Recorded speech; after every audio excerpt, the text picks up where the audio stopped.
to you is Khali Khali. You really missed out, but it's not too late. You can still catch the movie. It is rolled out in South Africa as of the 28th of November. And yes, I have been speaking to some of the celebrities and some of the struggle veterans, and I think only a man such as Madiba can bring together such an eclectic mix of people, as his life really touched the majority of South Africans and people all over the world, might I add. And he's been the first to say that he did not do it alone. Many people joined in the struggle, ordinary South Africans, many of whom did not live to see today. But with me now are some of the forefathers of our liberation struggle, Mr. Ahmed, Kathrada, and as well as Eddie Daniels, to just chat a bit more about the movie and also about the times of that are depicted in the film. A very good morning to you, sirs. Thank you for joining us. I'm going to start with you, Mr. Daniels. Nelson Mandela spoke a lot about how this was not a one-man show, and I think that was depicted in the film as well. Do you think the camaraderie, the brotherhood of the struggle was depicted well? Yes, I certainly do. You know, our brotherhood and camaraderie is based on integrity, justice, and dignity. We all fought at the same thing, and that's what kept us together, because we could respect one another. And so that's a large contribution to our camaraderie, yes. And Uncle Kathy, you touched yesterday, just spoke about how you don't know why they brought in a comedian to play your role, but you're happy with his depiction of you. And many people said actually there were some moments of comic relief, as it were, which came from you. What do you remember fondly about you and your comrades and that time that you spent together? You know, we spent so many years together. There's so much one can go into, but in a short space of time, it's not possible. Where Madiba stands out, since I first met him when I was 17, and he's 11 years my senior, I was at school and he was at university. And at that time, there were so few people who were not white who were at the university. And when I, as a kid from high school, meet him, the impact he made on me is his ability to relate to a youngster like me. He made me walk tall so I could go back and boast to my colleagues, I met a university student. And then, of course, taken from there throughout his life, you find him able to relate to anybody, no matter what status in life. He is able to relate on an equal basis, whether it's kings and queens or peasants or children, especially children. Let's talk a bit more about that ability to relate and how important it is to pass on that legacy to the next generation. What is it that you would like young South Africans to take away from this film? Well, you know, Mr. Mandela has got everything that's good in him, you know. He's got integrity, he's got dignity, got compassion.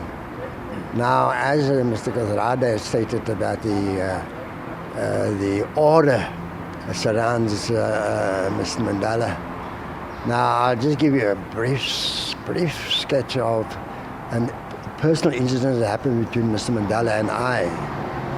You know, in prison, we did not have waterborne sewage. We used buckets. And we were not allowed to go to the hospital, our group. So, and if you were ill, you just had to battle. So I was ill. And Mr. Mandela came to my cell and he collected my bucket. He carried my bucket out to the common toilet, emptied the contents, cleaned it, and brought it back to me. Now, to put the story into context, Mr. Mandela, an international figure, the leader of the most powerful organization fighting the apartheid government, the most important prisoner in South Africa. And he could have instructed any of his members, go and look after Danny. He could have looked the other way. He never did. He came to look after me. And who was I? I was nothing. I was the only member of my organization in jail, a member of the Liberal Party of South Africa. And I had no education. I had no political muscle. And yet, he came to look after me. He came down to my level in more ways than one.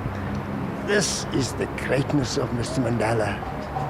There was no advantage for him to come and look after me.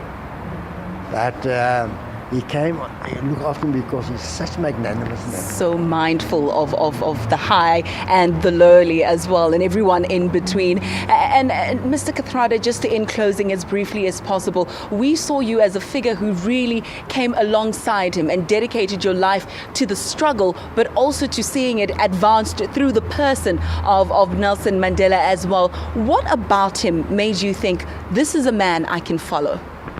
Well, as I have said before, and I can only repeat, his ability to make everybody feel equal and walk tall, feel comfortable. When we landed on Robben Island, the first thing he said, we are no longer leaders.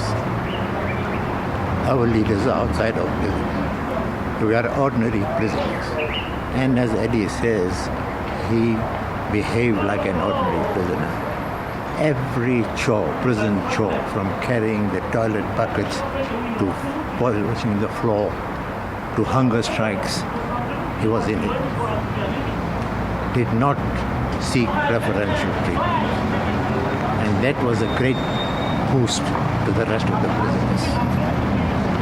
His message I take from the last bit in his book and in the film.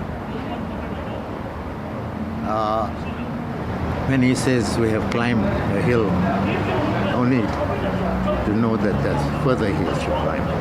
And that was the message that he left for the whole of South Africa, particularly the youth. We have achieved a lot in the 20 years of democracy, but the greater responsibilities, challenges are there. Lies ahead, and my thanks to that you have done for the rest of us as well in South Africa. So thank you very much for your time, and we will continue to bring you snippets of this particular film. It's back to you, Peter, in studio.